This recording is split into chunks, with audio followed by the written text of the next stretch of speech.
Ambassador Elena Vasquez walked through the massive doors of the Galactic Concord Council chambers.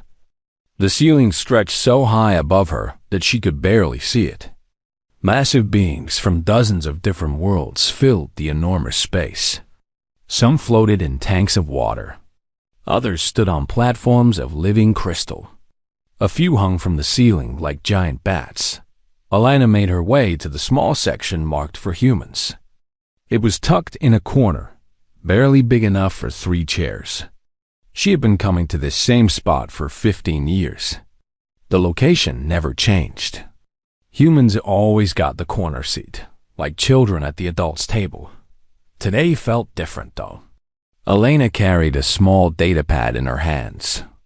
On it was information that could save millions of lives.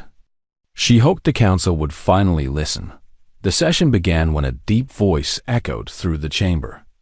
High Harmonizer Kelthara of the Zephyrs called for order. Her body looked like a living diamond, tall and beautiful. Light seemed to dance inside her crystal form as she spoke. "The council will hear today's reports," Kelthara announced. One by one, different species gave their updates. The Sci-Fi talked about trade routes. Their plant-like bodies swayed as they spoke in voices that sounded like wind through leaves. The deepmost delegation gurgled their reports from their water tanks. Elena waited patiently for her turn. Finally, Kelthara's attention turned to the human section. "The junior species may present their concerns." Elena stood up. Even after 200 years, humans were still called the junior species. She had heard that phrase so many times that it barely stung anymore. "Thank you, High Harmonizer," Elena said. "I bring urgent news about the Void Devourers." A ripple of sound went through the chamber. Some beings clicked their claws. Others made huffing noises. The Void Devourers were a sore subject for the council. Elena activated her datapad. A hologram appeared showing the edge of the galaxy. Red dots marked where star systems used to be. Now those areas were just empty black space.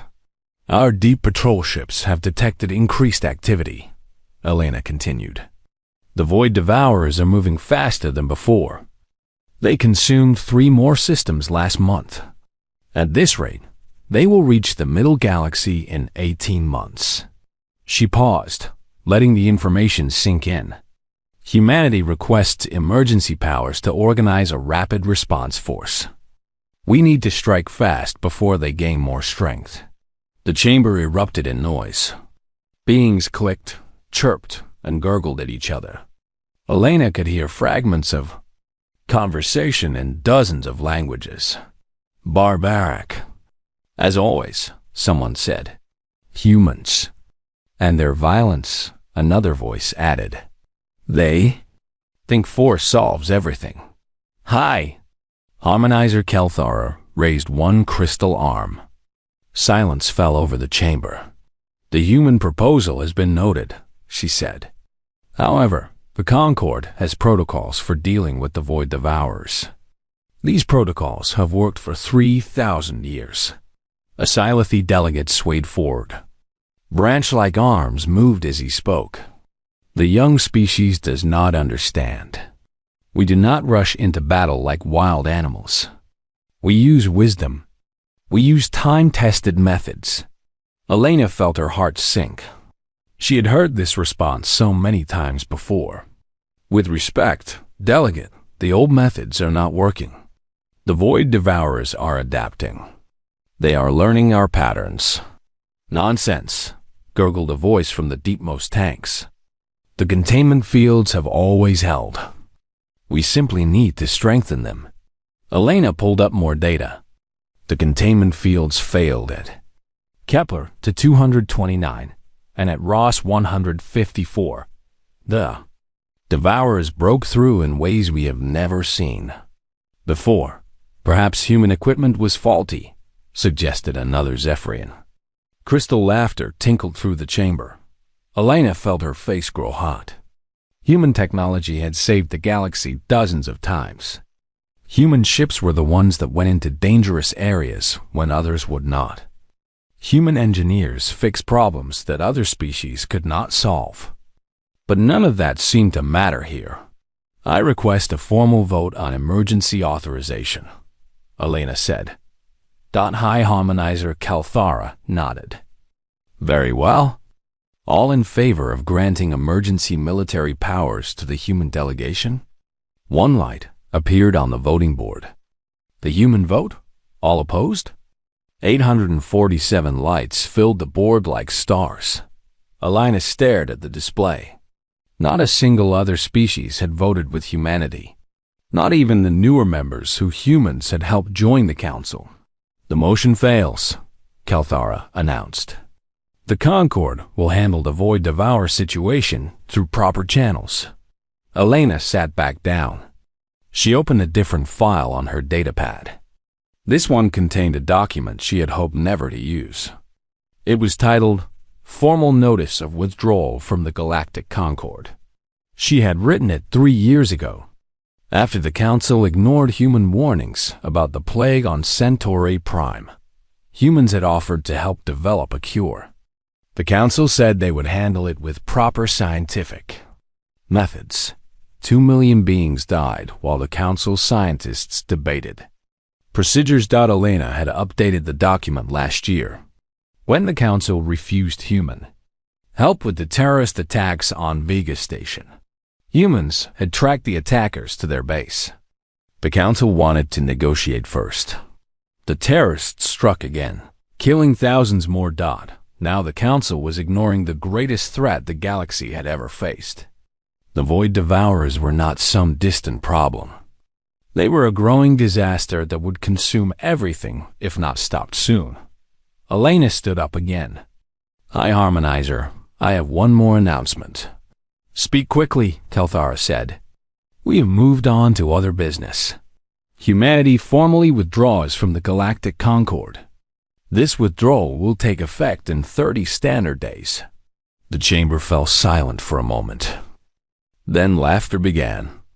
It started with the Zephyrians and spread through the chamber. Crystal chimes mixed with gurgling sounds and plant-like rustling. Another human tantrum. Someone said, they always threaten to leave when they don't get their way, added. Another voice. High Harmonizer Kalthara did not laugh. She studied Elena with eyes that sparkled like diamonds. You may file your paperwork with the administrative office. The Concord will survive without the junior species. Elena nodded and gathered her things. As she walked toward the exit, she heard the Council moving on to other business. They were discussing trade regulations for luxury goods. Outside the chamber, Elena activated her communication device. She sent a single message to every human settlement, ship, and station in Council space. The message contained just 2 words, quiet withdrawal. Within hours, the message would reach every human in the galaxy. They would understand what to do. They had been preparing for this day for years, hoping it would never come. Elena looked back at the massive doors of the Council chamber. For 200 years, humans had served the galaxy faithfully. They had taken the dangerous jobs. They had solved the impossible problems. They had kept the peace when others would not. Now it was time to see how well the galaxy could manage without them. Dr. Marcus Chen received the message while working in his laboratory on Station Harmony 7. He was studying samples from a new disease outbreak on the Rim worlds. The message appeared on his personal communicator with the highest security encryption. Quiet withdrawal. Marcus set down his microscope and looked around his lab. He had worked here for 12 years. During that time, he had stopped 7 major plagues and countless smaller outbreaks. His early warning systems had saved billions of lives across the galaxy. Marcus opened his desk drawer and pulled out a thick folder. He had been updating it for months, just in case. The folder contained detailed instructions for his replacement. Everything was organized clearly, with step-by-step procedures for every piece of equipment. He walked to his computer and began typing his resignation letter. It was polite and professional. He thanked the Galactic Disease Control Center for the opportunity to serve. He offered to train his replacement for the full transition period. What Marcus did not mention was that 3 of his most important systems required human intuition to work properly. The pattern recognition software could identify known diseases easily. But when new diseases appeared, or when old diseases mutated in unexpected ways, the computers failed. Only human doctors seemed able to spot the subtle changes that meant trouble. Marcus had tried to explain this to his supervisors before. They assured him that their eye systems were more than capable. They did not understand that intelligence and intuition were different things. Across the galaxy, similar scenes played out in thousands of locations. Captain Sarah O'Brien sat in the command chair of the Deep Patrol ship Unity. Her crew included members from 6 different species. They had worked together for 5 years, exploring the dangerous void space between galaxies. Sarah's communicator beeped with the encrypted message. She stared at it for a long moment, then called her first officer to her ready room. Commander Vex High was a Silothy. His bark-like skin showed patches of different colors that indicated his mood. Right now, those patches were shifting between curiosity and concern. "Sir?" Vex High asked as he entered the room. "I'm transferring command to you, effective immediately," Sarah said. "My resignation is already filed with Starfleet Command." Vex High's color patches shifted to shock. Deep purple spread across his face. "Sir, I don't understand. Has something happened?" Sarah handed him a datapad containing all her command codes and protocols. "Nothing's happened. This is just something I need to do." "But the Void Space Patrols," Vex High protested. "The anomaly investigations. I'm not trained for those situations." Sarah almost smiled. Vex High was a good officer, but he thought like most non-humans. When faced with something unknown, he wanted to study it, catalog it, and develop proper procedures. Humans tended to trust their instincts and adapt on the fly. "You'll do fine," Sarah said. "Follow the protocols in the manual." What Sarah did not explain was that the manual only covered about 30% of what they actually encountered in void space.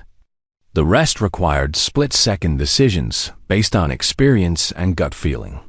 Things that computers could not calculate and other species found difficult to understand. On the industrial moon of Kepler 442c, Chief Engineer Rodriguez was shutting down the quantum manufacturing plants. These facilities produced most of the advanced technology for the outer rim colonies. Rodriguez had designed many of the processes himself. His Zephyrian replacement, Engineer Shalanth, watched nervously as Rodriguez explained each system. The crystal being took detailed notes, but Rodriguez could see confusion in her sparkling eyes. "This part requires intuitive adjustments," Rodriguez explained, pointing to a complex control panel. "The quantum fields fluctuate in unpredictable ways. You have to feel when they're about to destabilize." Shalanth's crystalline form brightened with concern. "Feel? I need precise measurements and calculations." Rodriguez tried a different approach. "The computers will give you readouts, but sometimes the readouts are wrong. The quantum particles don't always behave the way the math says they should. When that happens, you have to trust your instincts." "But instincts are not logical," Shalanth replied. "How can I trust something that has no basis in science?" Rodriguez spent 3 more hours trying to explain, but he could see that Shalanth would never really understand. She would follow the procedures perfectly. When the procedures worked, everything would be fine. When the procedures failed, the plants would shut down. Rodriguez left detailed troubleshooting guides for every problem he could think of. But he knew that the real world would eventually present problems he had never imagined. That was when human creativity became essential. Similar conversations were happening across the galaxy. In research stations, military bases, hospitals, and factories, Humans were quietly preparing to leave. Dr. Lisa Park had spent 8 years developing new medications for alien biology. Her research had saved countless lives, but the Galactic Medical Council always questioned her methods. They said her approach was too experimental and insufficiently tested. Dr. Park understood alien biology in ways that other species could not. She could see connections that their computers missed. Her intuition told her which treatments would work, even when the theoretical models said they would fail. Now she was packing her research notes into sealed containers. Her deepmost replacement would have access to all her data, but not to the insights that had made the research successful. Commander Thompson oversaw the defense networks for the inner systems. His early warning systems had detected dozens of threats over the years. Pirates, terrorists, and scout ships from hostile species had all been caught by his networks. Thompson's systems worked because he understood that enemies did not always behave logically. They took risks that computers thought were impossible. They used tactics that formal military doctrine said would never work. Thompson had learned to think like his enemies, to anticipate their unexpected moves. His replacement would inherit sophisticated detection equipment and detailed operational procedures.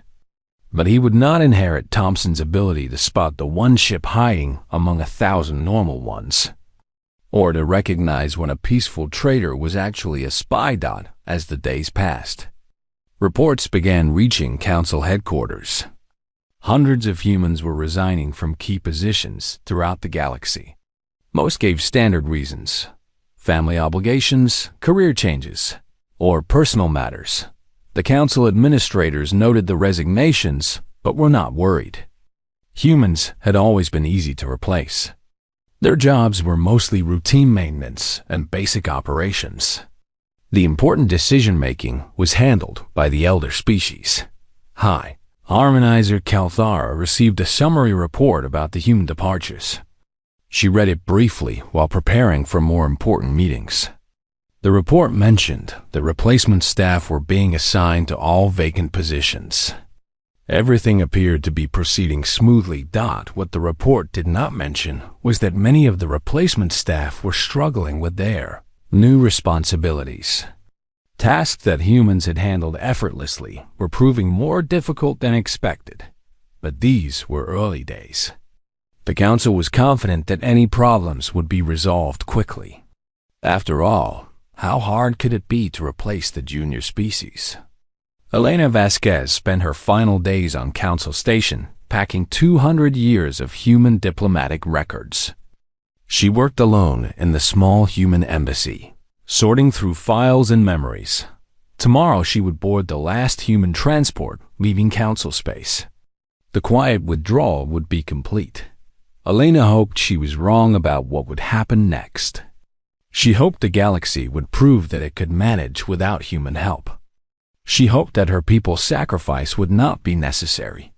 But deep in her heart, she feared that the Council was about to learn a very hard lesson about taking their guardians for granted.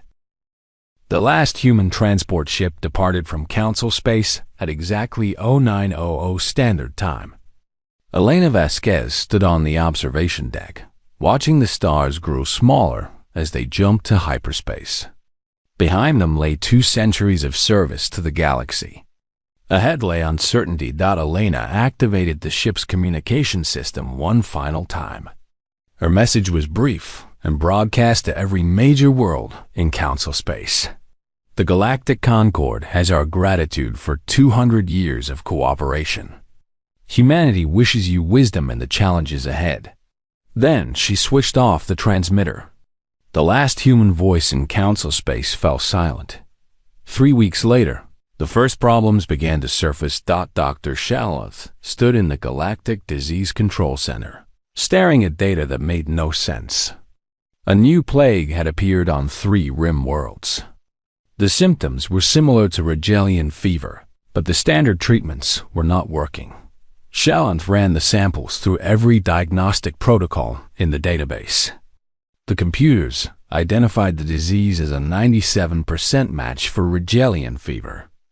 According to all logical analysis, the standard treatment should cure it within days, but patients were still dying. Shalanth tried variations of the treatment. She increased dosages, changed timing, and added supplementary medications. Nothing worked. If anything, the disease seemed to be getting stronger. She called up Dr. Chun's old files, hoping to find guidance. Chun had left detailed notes about unusual diseases, but most of his observations seemed unscientific. He wrote about gut feelings and suspicious patterns that did not show up in any computer analysis. One note caught her attention. When standard treatments fail, look for mutations in the infection mechanism. The disease may be adapting faster than our tests can detect. Shalanth ran new tests looking for mutations. The computers found nothing significant. But Dr. Chun's notes suggested other approaches that seemed illogical. He recommended examining patient behavior, environmental factors, and even social patterns around the infected areas. Shalanth tried to follow his methods, but they made little sense to her crystalline logic. How could patient behavior affect a biological disease? Why would social patterns matter for medical treatment? Meanwhile, the plague spread to 6 more worlds. Commander Vex High faced his own crisis in void space. The Deep Patrol ship Unity had detected an anomaly near the galactic rim. According to sensors, it was a standard gravitational disturbance. The protocols called for routine observation and documentation. Vex High followed the procedures exactly. He positioned the ship at a safe distance and began collecting data. Everything appeared normal for the first 6 hours. Then the sensors started giving contradictory readings. Gravitational fields fluctuated in impossible patterns. Space itself seemed to be bending in ways that violated physics. Vex High consulted the technical manuals. They described similar anomalies and provided standard responses. He tried each procedure carefully, but the readings only became more unstable. The ship's computer recommended immediate withdrawal, but Vex High's orders required him to investigate all anomalies thoroughly. He stayed in position, collecting more data and hoping for clarity. Captain O'Brien's old reports mentioned dozens of similar situations. Her notes described trusting intuition over sensors, making rapid decisions based on incomplete information, and treating void space like a living entity that required respect rather than analysis. Vex High found these reports frustrating. They were filled with unscientific observations and emotional judgments. How could space be treated as alive? How could intuition be more reliable than instruments?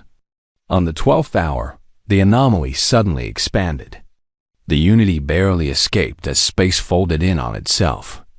The ship suffered minor damage, but Vex High realized how close they had come to disaster. According to Captain O'Brien's notes, she would have retreated after the first contradictory readings.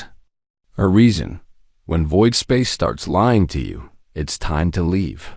But how could space lie?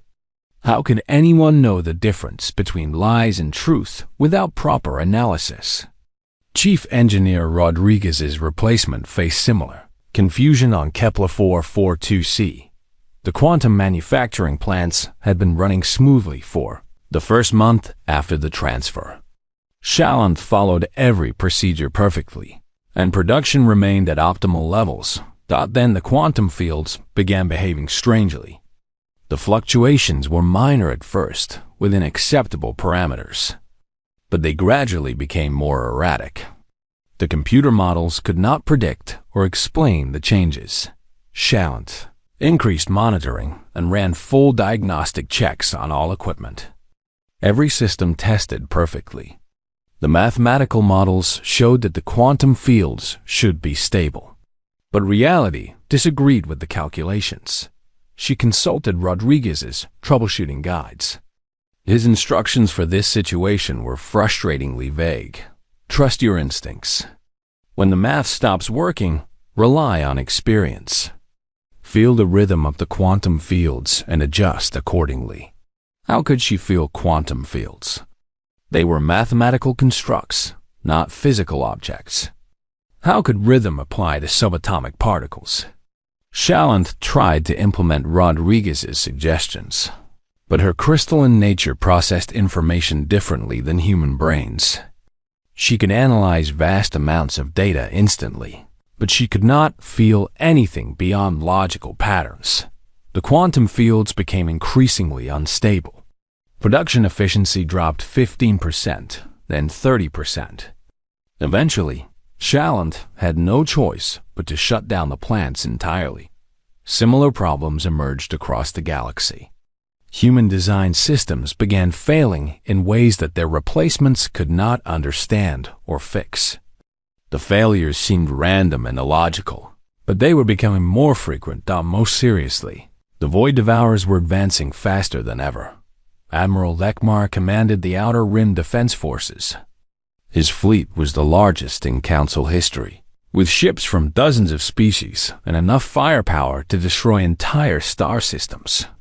The defensive strategy relied on massive formations, overwhelming force, and time-tested battle tactics. When the Void Devourers attacked the Centauri system, Admiral Lekmar deployed his forces according to standard protocols. He positioned heavy battleships in defensive formations and sent fighter squadrons to harass enemy scouts. The battle lasted 3 days and ended incomplete. Disaster. The Void Devourers ignored the impressive fleet formations. Instead of engaging in traditional combat, they simply flowed around the Council forces like water around rocks. They consumed the Centauri system while the Council fleet was still moving into position. Admiral Lekmar reviewed the battle recordings, trying to understand what had gone wrong. His tactics were flawless according to military doctrine. His formations were textbook perfect. His firepower was overwhelming. But the Void Devourers did not behave like traditional enemies. They had no ships to destroy, no formations to break, no supply lines to cut. They were more like a natural disaster than an army. Admiral Lekmar requested human military records from the archives. Human forces had fought the Void Devourers successfully on several occasions, but their reports made little strategic sense. Humans used small, fast ships instead of massive battleships. They avoided direct confrontation and struck at seemingly random targets. Their tactics changed constantly, with no apparent pattern or logic. 1. Report described dancing with the enemy and finding their weakness through improvisation. Another recommended fighting like water against stone and becoming unpredictable to defeat the unpredictable. These concepts were impossible to translate into formal military doctrine. How could randomness be a strategy? How could unpredictability be taught to an army? Admiral Lekmar tried to adapt human tactics, but his forces were trained for conventional warfare. When he ordered random attacks, his commanders requested proper targeting data. When he suggested improvisation, they asked for detailed operational plans. The Void Devourers consumed 4 more systems while the Council fleet struggled to implement human-style tactics. On Council Station, iHarmonizer Kelthara received daily reports of increasing problems. The plague was spreading. Manufacturing was declining. The defense fleet was failing. Strange technical failures were occurring throughout Council space. Each problem had a logical explanation. Diseases mutated naturally. Equipment failed over time. Military tactics needed adjustment. These were normal challenges that the galaxy had faced for millennia, but the pattern was troubling.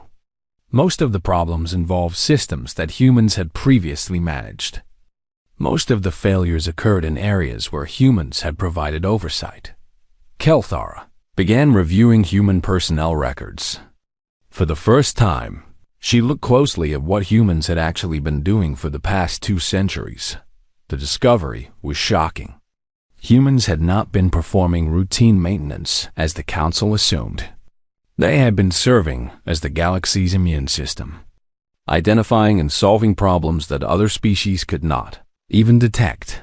They had been the early warning system for plagues, the troubleshooters for impossible technical failures, the adaptive fighters who could match unconventional enemies. They had been the bridge between logical analysis and chaotic reality. And now that bridge was gone. Kelthara realized with growing horror that the Council had made a catastrophic mistake. They had not lost a junior species. They had lost their guardian angels. The question now was whether they could swallow their pride long enough to ask for help before the Galax 6 months after the human withdrawal. The galaxy was dying. The plague had spread to 200 worlds. What started as a simple disease outbreak had become an unstoppable pandemic. Dr. Shallanth worked 18-hour days in her laboratory, but every treatment failed. The disease seemed to adapt faster than their cures could be developed.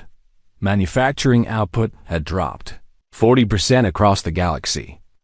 Quantum plants shut down daily when their replacement operators could not handle unexpected problems. Supply chains collapsed as critical components became unavailable. Most devastating of all, the Void Devourers had broken through the Outer Rim defenses. 12 star systems had been consumed in the past month.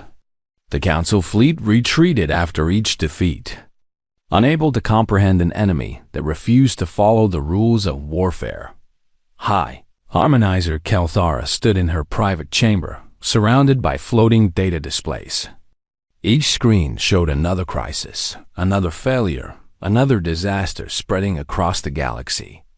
The reports painted a picture of civilization in collapse. A soft chime announced a visitor. Her aide, Junior Harmonizer Relmus, entered the chamber with obvious reluctance. "Hi, Harmonizer. You requested the human personnel files," Relmus said, extending a data crystal. Elthara took the crystal and inserted it into her personal reader. The information that appeared made her crystal form dim with shock. Dr. Marcus Chun had not been a simple disease researcher.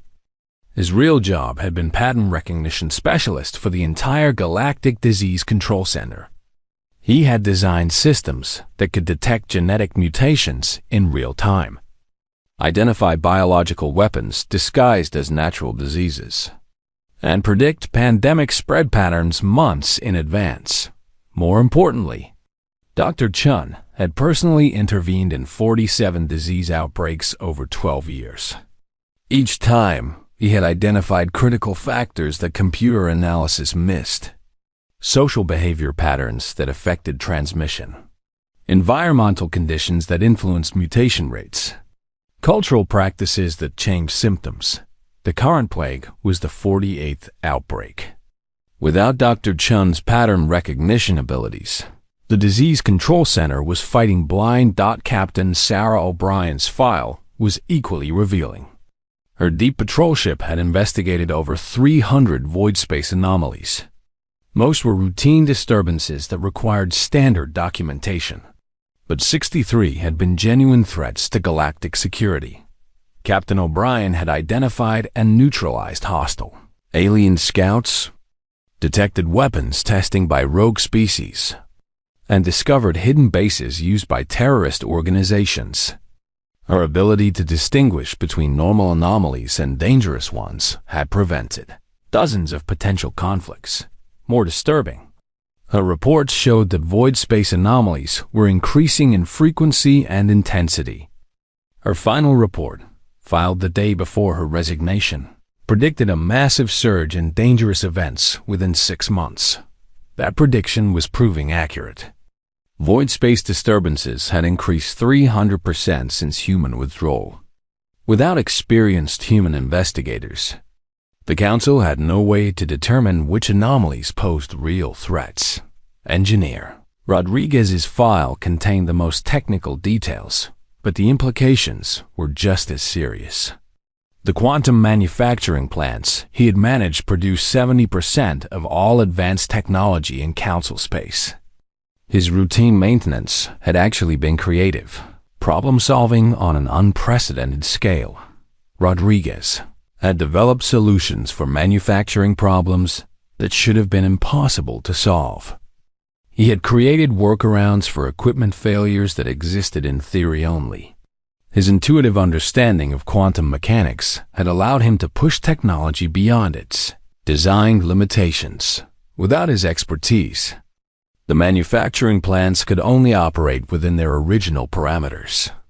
When problems arose that the computers could not solve, the entire system shut down. The galaxy's technological edge was disappearing one failure at a time, but the most shocking file belonged to Ambassador Elena Vasquez herself. Kelthara had assumed that Elena's job was ceremonial. Humans were junior members of the council, so their ambassador must handle minor diplomatic duties. The file revealed a very different reality. Elena had been the council's primary crisis negotiator for 15 years. When other species failed to resolve conflicts, Elena stepped in with solutions that somehow satisfied everyone involved. She had prevented 18 wars, resolved 42 territorial disputes, and negotiated peace agreements that lasted decades. Her methods seemed impossible to understand. She ignored formal diplomatic protocols and focused on emotional factors that other species dismissed as irrelevant. She treated each negotiation as a unique puzzle that required creative solutions rather than standard procedures. Most remarkably, Elena had identified and resolved conflicts before they became serious problems. Her early warning system for diplomatic crises had kept the galaxy peaceful for 2 decades. Without her insights, the Council was responding to problems only after they became disasters. Kelthar read through file after file, each one revealing another human who had been quietly essential to galactic civilization. They were not the junior species performing routine tasks. They were the specialists who handled everything that required adaptation, creativity, and intuitive problem-solving. The Council had dismissed human contributions because they did not fit into formal categories. Human work looked chaotic and unscientific compared to traditional approaches, but results spoke for themselves. Human-managed systems worked better, lasted longer, and adapted to changing conditions. A priority alert interrupted Telthar's reading. The Void Devourers had broken through the Middle Rim defenses. 3 core worlds were under attack. The Council fleet was in full retreat, unable to protect even the most important systems. Kelthara activated her emergency communication system and called for an immediate council session. Within hours, representatives from the surviving species gathered in the Great Chamber. Many seats were empty. Dozens of species had been consumed by the Devourers or had withdrawn to defend their homeworlds independently. Fellow councilors, Kelthara began, we face the greatest crisis in galactic history. Our traditional methods are failing. We must consider alternatives. A Silathi delegate swayed forward, his colors showing deep concern. High Harmonizer, what alternatives exist? We have tried every strategy in our databases. We must contact the humans, Kelthara said. Shocked silence filled the chamber. Several beings made sounds of distress. The deepmost delegation bubbled with agitation. Contact the junior species? Someone asked. What can they possibly offer that we cannot provide ourselves? Kelthara activated the human personnel files and projected key information for all to see. The humans were not junior partners. They were specialists in areas we did not recognize. They solved problems we did not know we had. The data displays showed the true scope of human contributions. Pattern recognition that prevented disasters. Creative problem-solving that kept technology functioning.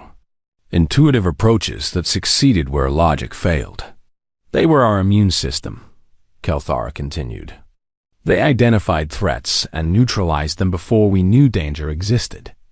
Without them, we are defenseless against anything that does not fit our standard procedures. A deepmost representative gurgled from his tank. You suggest we beg for help from species we expelled? I suggest we acknowledge our mistake before the galaxy dies. Kelthar replied. The debate that followed lasted 6 hours. Pride warred with desperation. Traditional thinking clashed with undeniable reality. Some delegates argued that the Council could still solve their problems without human help. Others insisted that contact with humanity would be an admission of weakness. Finally, Junior Harmonizer Relmus asked the question that ended all debate. What happens if we do nothing?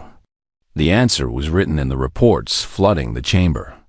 More systems consumed by void devourers. More worlds lost to plague.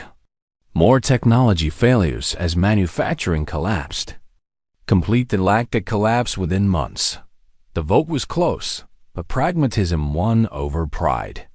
The Council authorized an emergency diplomatic mission to human space. Kelthara would lead the delegation personally. She would find Elena Vasquez and ask for help that should never have been needed. But first, she had to discover where humanity had gone. The humans had left Council space completely, but they had not simply disappeared. Intelligence reports suggested they had established new colonies beyond the galactic rim, in regions considered too dangerous for civilized species. More disturbing, these reports indicated that humans were not alone. Several minor species had joined them. Species that the Council had also dismissed as unimportant were apparently finding new homes in human space. Kelthar began to suspect that humanity had not simply withdrawn in anger. They had planned this exodus carefully, creating an alternative to the Council's rigid hierarchy. An alternative that might have solutions the Council desperately needed. The question was whether humans would be willing to share those solutions with the civilization that had rejected them. Kelthara feared she was about to learn the price of taking Guardians for granted. But with the galaxy dying around them, she had no choice but to try. The journey to human space would take 3 days. By the time she arrived, I-Harmonizer Kelthara's ship emerged from hyperspace at the edge of human territory. What she saw surprised her. Instead of the simple colonies she expected, a massive space station hung in orbit around a beautiful blue world. Ships from dozens of species moved through busy traffic patterns. This was not a refugee camp. This was a thriving civilization. Incoming vessel, please identify yourself and state your business, came a calm voice over the communication system. The speaker was clearly human. This is High Harmonizer Kelthara of the Galactic Concord Council, requesting permission to speak with Ambassador Elena Vasquez. A pause followed. Please proceed to Docking Bay 7. Ambassador Vasquez will meet you there. As Kelthara's ship approached the station, she noticed something remarkable. The defense platforms surrounding the system were actively engaging void devourers at the outer edge of the system. Human ships moved in complex patterns, striking and withdrawing in coordinated attacks. They were not just surviving against the devourers. They were winning. Docking Bay 7 was larger than any facility on Council Station. As Kelthara disembarked with her small diplomatic team, she saw Elena Vasquez waiting for them. The human ambassador looked exactly as she remembered, but her expression was carefully neutral. High Harmonizer, Elena said with a polite bow. Welcome to Haven Station. I admit I'm surprised to see you here. Ambassador Vasquez, Kelthara replied. I come seeking assistance for the Galactic Concord. Elena's expression did not change. I see. Perhaps we should speak privately. My office is this way. They walked through corridors filled with beings from across the galaxy. Kelthara recognized species that had left Council space over the years. Some had been dismissed as too primitive. Others had been considered too aggressive. All seemed to be thriving here. Elena's office looked out over the main habitat areas of the station. Kelthara could see parks, markets, and residential areas where dozens of different species mingled freely. Children of various races played together in the gardens. Impressive, Kalthara admitted. How many species have joined your alliance? 47 so far, Elena replied, sitting behind her desk. We call it the Terran Compact. All species are equal partners, regardless of age or technological development. Decisions are made based on merit and necessity, not tradition or hierarchy. Kalthara felt a crystal resonance of shame. The Council had driven away dozens of valuable species over the centuries. Now those species were thriving in an alliance that valued their contributions. The galaxy is in crisis, Kalthara said, deciding to be direct. The plague has spread to 300 worlds. Manufacturing has collapsed in core systems. The Void Devourers have consumed 20 star systems in the past month. Elena nodded. We've been tracking the situation. Our refugee ships bring reports daily. Then you know we need help. Elena leaned back in her chair. The Galactic Concord rejected our help 6 months ago. You said our methods were barbaric and unscientific. What has changed? Kalthara's crystal form dimmed with embarrassment. We have learned the true extent of human contributions to galactic civilization. We underestimated your importance. We weren't important, Elena said. We were essential. There's a difference. Elena activated a holographic display showing the current state of Council space. Red zones marked plague outbreaks, failed manufacturing centers, and consumed star systems. The map looked like a medical chart of a dying patient. Every red zone represents an area where humans provided crisis management, Elena explained. Disease pattern recognition, creative problem solving, adaptive tactics, early warning systems. When we left, we took the galaxy's immune system with us. Can you help us rebuild those systems? Kalthara asked. Possibly, Elena said, but not under the old structure. The Council's decision-making process is what created this crisis. Rigid hierarchies cannot handle adaptive problems. Kalthara struggled with the implications. What do you propose? Full partnership, Elena said. Not junior membership. Equal representation for all species, including those you previously dismissed. Decision-making authority when rapid response is needed. And formal recognition that some problems require human-style solutions, even if they seem unconventional. The terms were harsh, but Kalthara could see no alternative. The Council's choice was simple. Accept equality or watch civilization collapse. I cannot authorize such changes alone, Kalthara said. The full Council must vote on restructuring. Elena smiled sadly.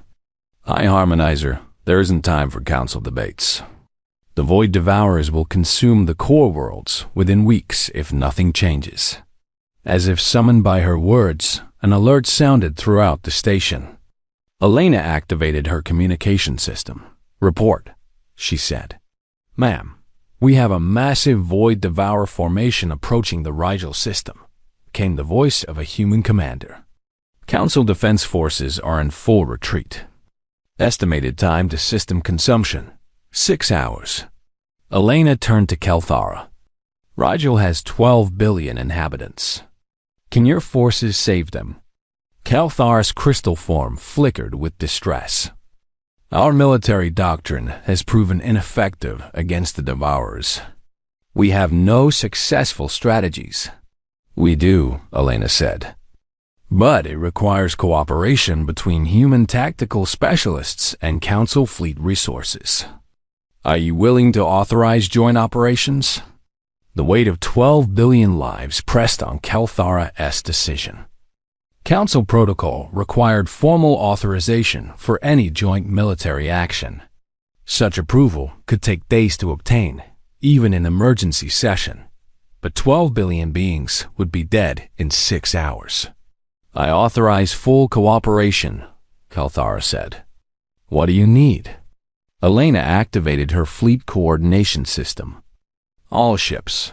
This is Ambassador Vasquez. We have Council authorization for joint operations at Rigel. Implement pattern starfall immediately. The response was instant. Human ships throughout the system began moving in perfect coordination.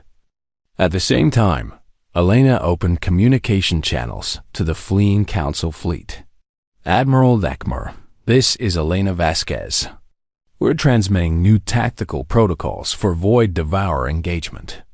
Please configure your ships according to our specifications. Ambassador, I don't understand these tactics, came the Admiral's confused voice. Your attack patterns appear random. Trust the process, Admiral. Human ships will provide tactical leadership. Your vessels provide firepower and defense. Follow our lead exactly. Kelthara watched the battle unfold on Elena's tactical display. Human ships moved like dancers, striking at seemingly random points on the Void Devourer formation.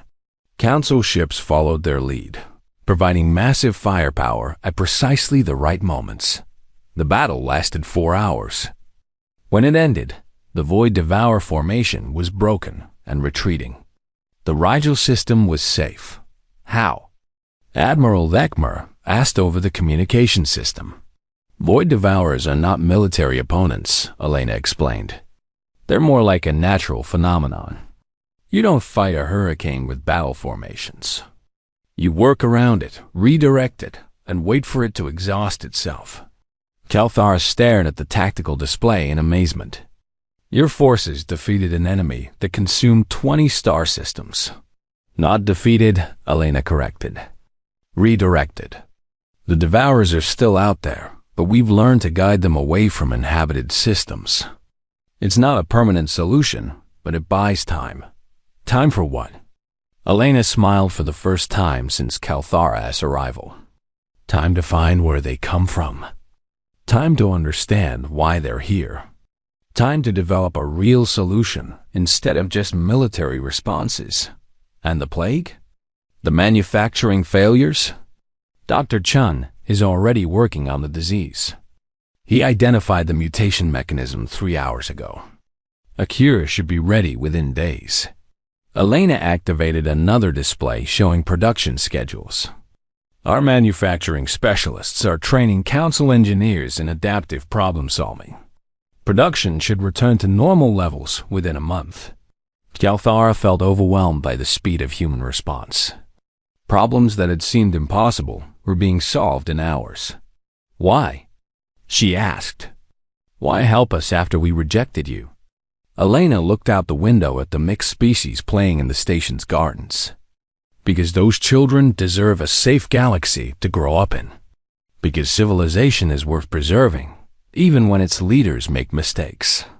And because walking away from a crisis isn't really a solution. But the Galactic Concord must change, Kelthara said. Yes, Elena agreed. The old Council dies today. What rises in its place depends on whether your people can accept true partnership. Over the following weeks, Kelthara watched the galaxy transform. The new alliance combined Council resources with compact innovation. Species that had been dismissed as unimportant brought fresh perspectives to ancient problems. Decision-making happened quickly when crises demanded speed. Most importantly, the galaxy learned to value different types of intelligence. Logical analysis remained important, but intuition and creativity gained equal respect. The rigid hierarchies that had stifled progress gave way to flexible cooperation. The plague was cured. Manufacturing resumed. The Void Devourers were contained while scientists worked to understand their true nature. But the greatest change was cultural. The galaxy learned that strength came from diversity, not uniformity. That the best solutions often came from unexpected sources.